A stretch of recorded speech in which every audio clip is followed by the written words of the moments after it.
கிறிஸ்தவ ஊழியரும் அவருடைய வளர்ச்சியும் இந்த நிகழ்ச்சியில் இன்றைக்கி நம்ம மத்தியிலே பாஸ்டர் மாசிலாமணி ஐயா வந்திருக்கிறாங்க. அவங்க உங்கள் மத்தியிலே இன்றைக்கி சாட்சியை பகிர்ந்து கொள்வாங்க. பிரைஸ் லார்ட் ஐயா. பிரைஸ் லார்ட் ஐயா.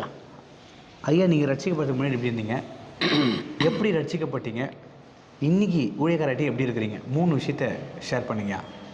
சரிங்கய்யா. கர்த்தருடைய பரிசுத்த நாமத்துக்கு மகிமை உண்டாகட்டும். இன்றைக்கி இந்த நேரத்தில் நான் சாட்சியாக ஆண்டவர் என்னை இந்த இடத்துல கொண்டு வந்திருக்கிறார். இந்த சாட்சி சொல்லும்படியாக ஆண்டவர் நான் என்னை பலப்படுத்தி இந்த இடத்துல கொண்டு வந்து என் வாழ்க்கையில் எதெல்லாம் நடந்ததோ அதை நான் இங்கே சாட்சியாக சொல்ல வந்திருக்கிறேன். இது கர்த்தர் நாமத்துக்கு மகிமையாக தான் நான் சொல்ல வந்திருக்கிறேன்.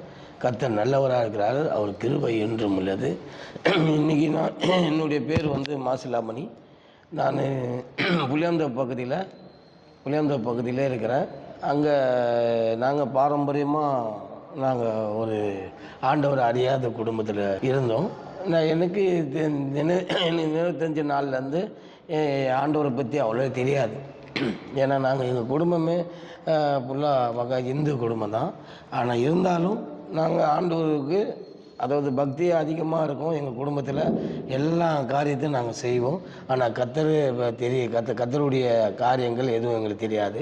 ஆனால் ஆண்டவராகிய இயேசு கிறிஸ்து எங்களை எப்படி தேடி வந்தார்னா, ஆண்டவரை அறிஞ்சிக்கக்கூடிய அந்த நாள் எனக்கு எப்படி வந்ததுன்னா, என் மனைவி தான் மெயின் காரணம். எங்கள் மனைவி இல்லைன்னு சொன்னால் இன்றைக்கி இந்த இடத்துல நான் சாட்சி சொல்ல என்னால் கூடாத போயிருக்கோம். ஆனால் கர்த்தர் தாயின் கருவில் முன்குறித்த தேவன் என்னை இந்த இடத்துல கொண்டு வந்து நிற்க வச்சு சாட்சியாக சொல்லும்படி என்னை இங்கே ஆண்டவர் அழைச்சிருக்கிறார். அதுக்காக கர்த்தருக்கு ஸ்தோத்திரம். இந்த நேரத்தில் என்னுடைய வாழ்க்கையில் என்னென்னா, நான் உலக வாழ்க்கையிலே நான் கட்டப்பட்டவனாக இருந்தேன். நல்ல வருமானம் அதிகமாக இருந்தது. நல்ல ஆட்களோடு ஜாலியாக சுற்றி கொண்டு இருந்த காலங்கள் உண்டு. ஆனால் தேவனை பற்றி தெரியாது. ஆனால் என்னுடைய வாழ்க்கையில் நான் எப்பவும் வியாபாரம் பண்ணிகிட்டு இருந்தேன். பீப் கடை வச்சுருந்து நல்ல வருமானம், தொட்டியில் வருமானம் வேலை செய்து நல்லா இருந்தேன். நான் சின்ன வயசுலேருந்து அதுக்கு முன்னாடி நான் இந்த 15 வயசில் எனக்கு ஒரு சம்பவம் நடந்தது. அந்த சம்பவத்தை பற்றி நான் சொல்லலான்னு இருக்கிறேன். ஏன்னா என்னுடைய வாழ்க்கையில் வியாபார ரீதியாக நான் எப்படி இருந்தேன், என் 15 வயசில் நான் எப்படி இருந்தேன்னு நான் உங்களுக்கு சாட்சியாக சொல்ல போகிறேன். இன்றைக்கி நான் உயிரோடு இங்கே உட்காந்து சாட்சி சொல்கிறேன்னா, கர்த்தர் எனக்கு கொடுத்த ஒரு பிச்சை தான் சொல்ல முடியும். ஏன்னா எனக்கு ஆண்டவருக்கு சம்மந்தம் இல்லை. ஆனால் நான் எங்கேயோ இருந்தேன், எப்படியோ வந்திருந்தேன். ஒரு 15 வயசில் எனக்கு நடந்த ஒரு சம்பவத்தை உங்கள் முன்னாடி நான் சாட்சியாக பகிர்ந்து கொள்ள ஆசைப்படுறேன். ஏன்னு சொன்னால், இன்றைக்கி என் வாழ்க்கையில் ஒரு போதகராக இருக்கிறதுக்கு எனக்கு தகுதியை கொடுத்தவர் ஆண்டவர் மட்டும்தான். வேறு யாரும் கிடையாது. என் சொந்த பந்தமாக இருந்தால் கூட சரி, இவ்வளோ தூரம் உட்காந்து உங்கள் முன்னாடி சாட்சி சொல்ல அளவுக்கு ஆண்டவர் வச்சுருக்கிறான்னா அவருடைய பெரிதான கிருபை தான்.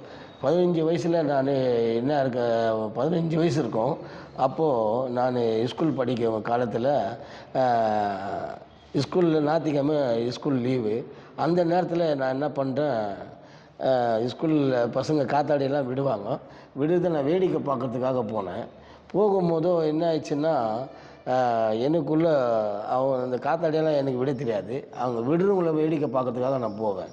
அதுக்காக பசங்க என்னை கை தூக்கி ஒரு பெரிய பில்டிங் மேலே ஏற்றி, ரொம்ப நம்ம எங்கள் வீட்டு எதிர்க்க தான் இருக்குது அந்த ஸ்கூலு, கார்ப்பரேஷன் ஸ்கூலு. அந்த ஸ்கூல் மேலே என்னை கொண்டு போயிட்டு மேலே விடும் போதோ எல்லா பசங்க கையெல்லாம் தூக்கி எனக்கு ஏற முடியாது. பசங்க கை கொடுத்து என்னை தூக்கி மேலே தூக்கிட்டாங்க. அது ஒரு பெரிய மொட்டை மாடி மாதிரி இருக்கும். அந்த இடத்துல காத்தாடி விடுறவங்கள வேடிக்கை பார்த்துட்டே இருக்கும்போதோ ஒரு குடிகாரன் என்ன பண்ணிட்டான், உள்ளே இந்த ஸ்கூல் உள்ள அவங்க குடிச்சிட்டு அந்த தீய பழக்கங்களை செய்கிற ஆட்கள் அவங்க. அதனால் அவங்க பசங்கள்லாம் கத்திட்டுக்கிறாங்கன்ட்டு கல்லை தூக்கி அடித்தாங்க. எல்லா பசங்க இப்போ வெளியே போட்டோன்ட்டு அவங்க அடிக்கும் போது எல்லா பசங்களும் ஓடிட்டாங்க. என்னால் இறங்க முடியல. என்ன பண்ணிட்டேன், இறங்க முடியாத அவன் பாட்டுன்னு கல்லை அடிச்சிட்டே இருக்கிறான். எனக்கு பயம் என்ன பண்ணிட்டேன், இறங்க முடியாமல் கால் சிலுப்பாகி மேலேருந்து, அவ்வளோ ஹைட்டு பில்டிங் அது, மேலேருந்து விழுந்து என் தலை மதில் செவுறு மேலே பட்டு என் தலை அப்படியே கீஞ்சி போச்சு. பயங்கரமான ரத்தம், ரொம்ப ரத்தம். அந்த ரத்தம் போச்சு. எங்கள் மாமா ஒருத்தர் இருந்தார், ரவின்னு. அவர் உள்ளே ஐயோ எங்கள் மச்சான் விழுந்துட்டாருன்ட்டு அவர் துணியை எடுத்து நான் ரத்தம் தெரிக்கிறது என் கண்ணால் நான் பார்த்தேன். ஆனால் என் மாமா துணியை பிடிச்சி ஹாஸ்பிட்டலில் கொண்டு போய், ஜிஎஸ் ஹாஸ்பிட்டலுக்கு என்னை கொண்டு போய் எனக்கு ட்ரீட்மெண்ட் பார்த்தாங்க, தையல் போட்டாங்க. 17 தையல் என் தலையில், 17 தையல். இன்றைக்கி உங்கள் முன்னாடி நான் நின்று பேசுகிறது உண்மையிலே சொல்கிறேன். நான் 15 வயசில் செத்து போகிற ஆள். இன்றைக்கி எனக்கு 55 வயசாகுது. 40 வருஷங்கள் ஆண்டவர் எனக்கு ஜீவனை கூட்டி கொடுத்துருக்குறேன். அதை பற்றி நான் சொல்லாமல் இருக்க முடியாது. ஏன்னா நான் ஆண்டவரை பற்றி தெரியாது. 15 வயசில் எங்கள் முன்னோர்கள் எது செய்திருந்தாங்களோ அதை தான் நாங்களும் பின்பற்றி இருந்தோம். ஆனால் ஆண்டவரை பற்றி தெரியாது. அதனால் என்ன பண்ணேன், நான் ஹாஸ்பிட்டலில் கொண்டு போனாங்க பாருங்கள். கொண்டு போயிட்டு தையல் போட்டு 17 தையல் என் தலையில் பின்பக்கம் இந்த சைடு 17 தையல் விழுந்ததுனால என்ன பண்ணேன், தையலெல்லாம் போட்டு தான். அப்போ ட்ரீட்மெண்ட்டு எப்படின்னா பச்சையாக அந்த ஒரு பந்தை தைச்ச மாதிரி என் தலையை தைச்சாங்க. ரொம்ப பாரமானது. எங்கள் அம்மாண்ட சொன்னேன், அம்மா வலி பாரம் தாழ முடியல அப்படின்னு.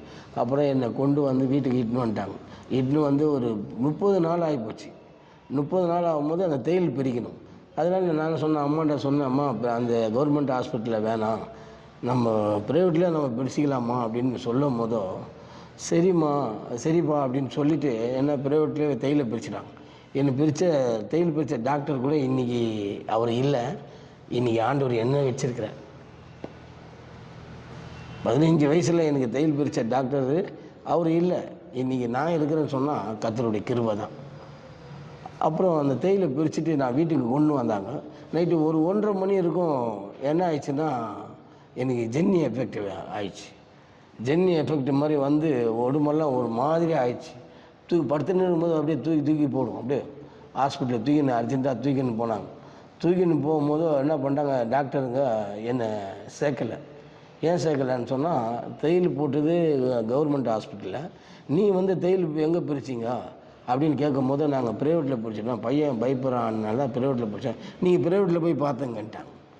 அப்படின்னு சொல்லும் போதும் எனக்குள்ளே எங்கள் அம்மா, அப்பா, எங்கள் அக்கா எல்லாம் அழுகுறாங்க.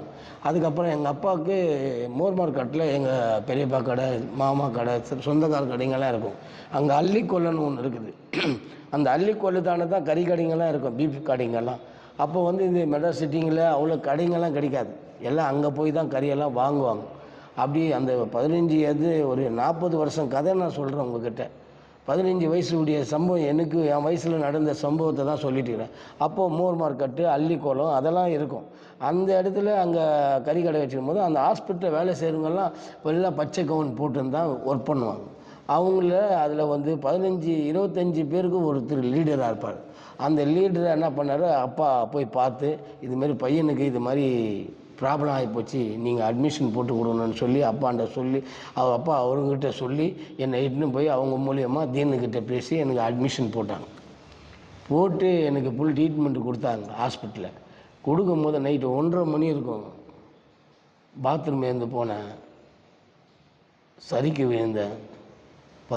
சரிக்கு விழுந்த அந்த ஸ்பாட்லேயே 17 தைலம் விட்டுச்சு. வாழ்க்கையில் அந்த மாதிரி ஒரு சம்பவம் எனக்கு நடந்தது ரொம்ப கஷ்டமாக இருக்குது. யாருக்கும் எனக்கு விரோதமாக இருக்கணுக்குள்ள அந்த மாதிரி காரியம் வரக்கூடாதுன்னு நான் நினைக்கிறேன். கர்த்தர் என்னை தாயின் கருவில் உருவாவது முன்னே தெரிந்து கொண்டார் என்று இப்போ வேத வார்த்தையாக நான் பார்க்குறேன். எனக்குள்ள அந்த வலி என்னால் தாழ முடியல. அந்த மாதிரி ஒரு வலி, அந்த மாதிரி ஒரு எஃபெக்ட் ரொம்ப கஷ்டமாக இருந்தது. யாருக்கும் எனக்கு விரோதமாக இருக்கிறவங்களுக்கும் அந்த மாதிரி நிலைமை வரக்கூடாது ஆண்டவர் அப்படியே நான் நினைக்கிறேன். அப்போது அந்த அடிப்பட்டு கிழிஞ்ச தையல் போட்டு அவ்வளோதான், நிறைய ரத்தம் போயிடுச்சு.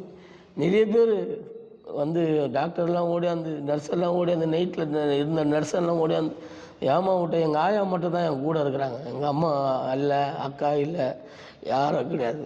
எங்கள் ஆயா மட்டும் தான் என்ன பார்த்தேன்னா எங்கள் அம்மா பற்றும் அவங்க இருக்கிறதுனால தான் நான் அவங்க என்னை இட்டுன்னு ஏமா நீ விட்ட, இல்லைப்பா தெரியாதே இறந்து போயிட்டான் என் பையன் அப்படின்னு சொல்லி அப்படின்ட்டு டாக்டர்கிட்ட போய் அவன் சீரியஸ் ஆகிடுச்சு. சீரியஸுக்கான கண்டிஷன் ஆகிடுச்சு. இவர் இறந்துருவார், இவர் செத்துருவார், இவர் அவங்க அப்பா அம்மாண்ட கையெழுத்து வாங்கிக்கணும் டாக்டர் சொல்கிற வார்த்தை என் காதில் கேட்டேன் நான். ஆண்டவர் என்ன முன்குறிச்சிருக்கிறாரு, என்னை கைவிட மாட்டார். இப்போ எனக்கு நான் அதை விசுவாசிக்கிறேன். அது ட்ரீட்மெண்ட் பார்த்து என்னை சாவு பக்கத்தில் டேஞ்சர் வார்டில் போட்டாங்க. 2வது தையல் போட்டு எனக்கு ட்ரீட்மெண்ட் கொடுத்து 24 மணி நேரம் டைம் சொன்னாங்க. இவர் 24 மணி நேரத்துக்குள்ளே இவர் இறந்துருவார் அப்படின்னு சொன்னாங்க. அப்படி மறைச்சிட்டாருன்னா டோக்கன் கட்டி மார்ச்சருக்கு காமிச்சிடுங்கன்னு சொல்லிட்டாங்க.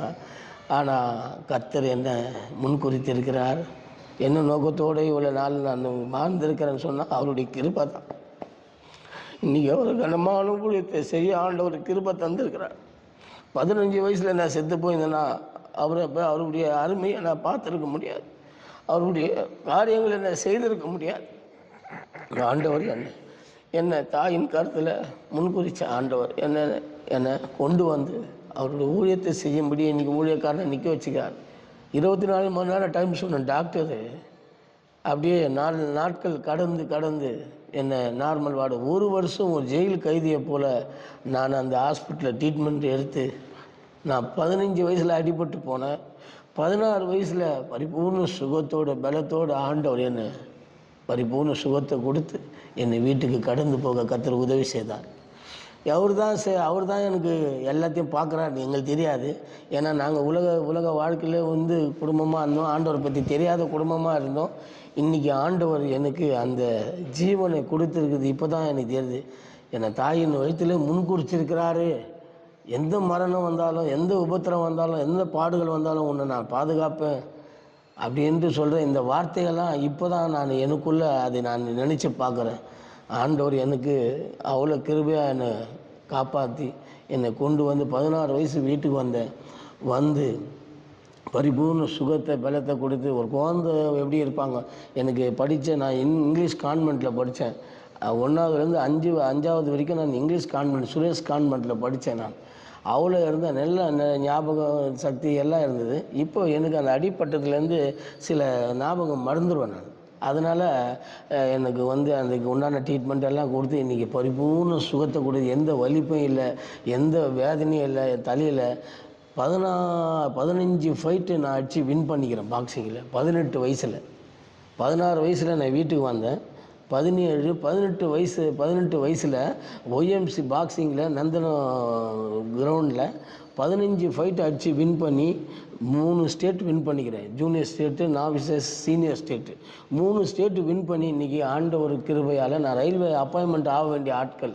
இவ்வளோ பெரிய ஆக்சிடெண்ட் ஆகி இந்த மாதிரி தையல் போட்டு 17 தையல் போட்டு தலையை சுற்றிலும் திரும்ப அது ஒரு முறை கீழே விழுந்து தையல்லாம் பிரிஞ்சு அவ்வளோதான் 24 மணி நேரம் டைம் கொடுத்து அதை சுற்றிற மறுபடியும் தையல் போட்டு மறுபடியும் கர்த்தர் ஒரு வாய்ப்பு கொடுத்துருக்கிறாரு. 1 வருஷம் மருத்துவமனையிலே இருந்திருக்கிறாரு. வீட்டுக்கு வந்த மனுஷன் 2 வருஷத்தில் பாக்ஸிங் இன்ட்ரெஸ்ட் ஆகி கற்றுக்கிட்டு அதில் 3 முறை வின் பண்ணியிருக்கிறாரு. அப்படின்போது உண்மையிலே பெரிய ஆச்சரியம் தான். அது பெரிய ஆச்சரியம் தான் ஐயா. கண்டிப்பாக. அடுத்து என்ன சொல்ல 3 ஸ்டேட்டு வின் பண்ணேன். ஆனால் அது வந்து எப்படின்னா ஒரு 5-6 பேர்கிட்ட நான் அந்த என்ன வெயிட்டு போடுறேன்னா அந்த வெயிட்டில் தான் நான் ஃபைட் செய்யணும். அப்படி இருக்கும்போது ஒரு 15 ஃபைட்டுக்கிட்ட நான் வின் பண்ணி ரொம்ப டஃப்பான வின் பண்ணி தலையிலெல்லாம் அடிப்பாங்க. பாக்ஸிங்னால் உங்களுக்கு தெரியாது ஒன்றும் இல்லை, தலையிலெல்லாம் அடிக்கும். எனக்கு ஹெட் கார்டெல்லாம் கட்டி எல்லாம் பண்ணியிருந்தா கூட அந்த அடி என் தலையில் அவ்வளோ பெரிய பாதிப்பு பட்டு இன்றைக்கி நான் உயிரோடு இருக்கிறேன்னா கர்த்தருடைய கிருபை தான். நான் அன்றைக்கி ரயில்வே ஸ்டேட்டுக்கு போயிருந்தேன்னா இந்த வேதத்தை நான் மறந்துட்டுருப்பேன். அன்றைக்கி ரயில்வே எனக்கு வேலை கொடுத்துருக்கலாம். அப்பாயின்மெண்ட் ஆர்டர்லாம் வந்துச்சு, பூனா செலெக்ஷன் போட்டாங்க. நான் அப்பாயின்மெண்ட் போடுறேன். நான் துட்டியில் வியாபாரம் பண்ணதுனால அந்த நாளை வந்து நான் மிஸ் பண்ணிட்டேன். இல்லைன்னா இன்றைக்கி நான் ரயில்வே ஒர்க்கராக இருந்திருப்பேன். ஆனால் கர்த்தர் கிருபையால் அந்த ரயில்வேயில் போனால் எனக்கு பணத்தை கொடுத்து ரிட்டைர்மெண்ட் பண்ணிகிட்ருப்பாங்க. ஆனால் இவருடைய ரயில்வேயில் எப்பவுமே ரிட்டைர்மெண்ட்டும் கிடையாது, எதுவும் கிடையாது. ஜீவனோடு ஆரோக்கியத்தோடு இன்றைக்கி எனக்கு 55 வயசாகுது. 40 வருஷத்தை ஆண்டவர் ஜீவனை கூட்டி கொடுத்து இன்றைக்கி ஒரு ஊழியக்காரனாக என்னை உங்கள் முன்னாடி நிற்க வச்சிருக்கிறார். அது மட்டும் இல்லை, அவருடைய ஊழியத்தை செய்யும்படி மாதம் 3ஆம் தேதினா என்னுடைய அந்த ஆண்டவர் நாமம் மகிமைக்காக அந்த கூட்டத்தை நடத்த கர்த்தர் உதவி செய்தார். எப்படி நான் ரட்சிப்புக்குள்ளே வந்தேன்னா என் மனைவி தான் மெயின் காரணமே. சூப்பர், சொல்லுங்கள். எங்கள் மனைவி இல்லைன்னு சொன்னால் இந்த இடத்துல நான் அந்த சாட்சி சொல்கிறதுக்கு தகுதி இல்லாத போயிட்டுருப்பேன். என் மனைவி தான் மெயின் முக்கியம். அவள் 2 மணி 3 மணிக்கெல்லாம் அவங்க வெளியே நிற்பாங்க. நான் குடிச்சிட்டு வியாபாரம் பண்ணிவிட்டு நைட்டு 2 மணி 3 மணிக்கு தான் வருவேன்.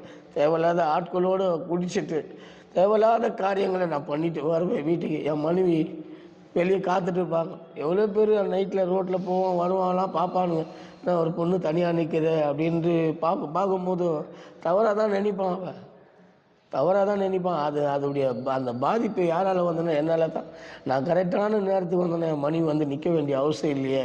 அதுபோல் அவங்க வந்து நின்றுனால அவங்க மனைவி சொல்லிட்டாங்க, நீங்கள் இது மாதிரி வரீங்க, உனக்கு என்ன எல்லா பணத்தை நான் கொடுக்குறேன்னு எல்லாம் செய்கிறேன்னு, உனக்கு என்ன குறை நான் வச்சுருக்கிறேன்னு நான் கேட்கும் போது, நீங்கள் எவ்வளோ கொடுத்தாலும் அது எனக்கு பெருசு இல்லை, நீ குடியை விட்டுட்டினா நான் உன் கூட வாழ்வேன், இல்லைன்னா நான் உன் கூட வாழ மாட்டேன்னு அவங்க என்கிட்ட சொல்லிட்டாங்க.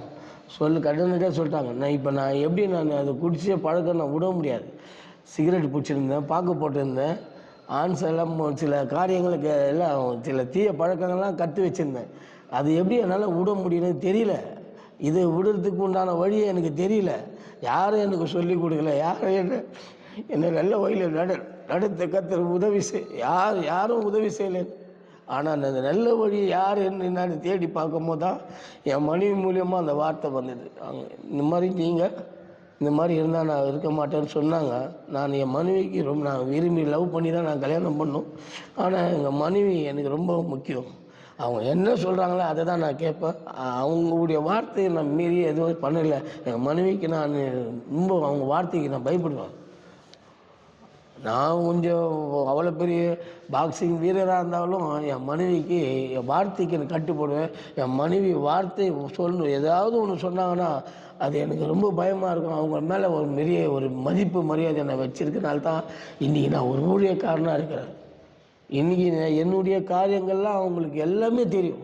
நான் என்னென்ன பண்ணேன் என் வாழ்க்கையில் எல்லாமே அவங்களும் சொன்னால் அவங்க ஒரு நாளைக்கு சாட்சி சொல்லுவாங்க, வருவாங்க அவங்களும். ஆனால் இன்றைக்கி கர்த்தர் என்னை சாட்சியாக வச்சுக்கிறாங்கன்னா என் மனைவி தான் காரணம். என் மனைவி இல்லைன்னா நான் இந்த இடத்துல வந்து உட்காந்துருக்க முடியாது. என் மனைவி என்ன சொன்னாங்க, நீ ஆண்டவரை ஏற்றுக்கணும் வா. எங்கள் ஒய்ஃபோட தங்கச்சி வந்து பராசக்தி கும்பிட்டு இருந்த குடும்பம்.